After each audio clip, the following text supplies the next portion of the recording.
kujiwekea malengo, kwa sababu tunajua sana timu ambayo ni ngumu. Fountain Gate ni timu ambayo ipo muda mrefu kwenye ligi kuu ya wanawake, lakini vile vile ushindano wanaoonyesha ni mzuri sana. Kwa maana bado nashukuru wachezaji, tena kwa benchi yangu kuandaa timu vizuri na kuweza kufuata zile pointi 3, kwa sababu malengo yetu ni kila mechi tuweze kupata pointi 3. Kwa tunashukuru mechi ya leo tumepata pointi 3. Sasa tunaangalia mechi inayofuata, lakini vile vile tunaangalia makosa yaliyotokeza katika mechi ya leo na mazoezi ya mechi ya leo, ili tukafanye mazoezi kujiandaa na mechi inayofuata. Na nini siri ya ushindi kwa Simba, hasa ukizingatia kwamba msimu uliopita mliweza kuchukua ubingwa na mwaka huu nini hasa siri yenu?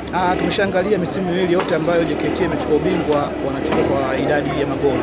Kwa tunalifanyia kazi, kwa maana kutengeneza nafasi na tuweze kuzitengeneza nafasi zile kuzigeuza kuwa magoli. Kwa maana hiyo sasa tunaendelea vizuri, tunashinda, lakini pia bado tunaona pia magoli ambayo wanafunga mengi, lakini vile vile bado chance zinapatikana nyingine, tunashindwa kuzitumia hizo kupata nafasi. So kikubwa kwanza tafuta pointi 3, kwa maana tuendelee ku maintain kila mechi tuweze kupata pointi 3.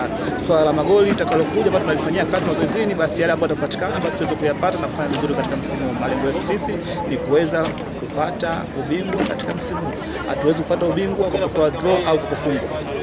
Msimu uliopita kwa nini hamkuchukua? Hali nisema kwamba mna matarajio ya kuchukua ubingwa. Kama nilivyokuambia, kwa maana idadi ya magoli kitu ambacho pia tunakifanyia kazi, kwa maana pia unaangalia na timu ambazo tunakutana nazo, pia kuna nguvu kubwa ambayo timu zinaweza kukamia. Unaona kama leo Fountain Gate jinsi walivyocheza, wamejipambanua kweli kweli, lakini ukutana na wenzetu pia upambanaji huu unakuwa unakosekana. Kwa hiyo siwezi kuzungumzia hilo, nasema tu kwamba mapungufu na makosa ambayo tumeyafanya msimu uliopita hatuwezi kuyarudia katika msimu huu.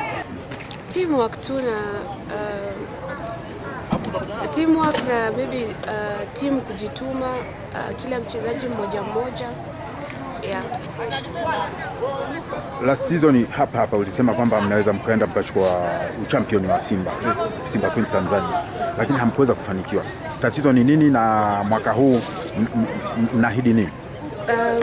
Last season ubingwa umetoka na mabao.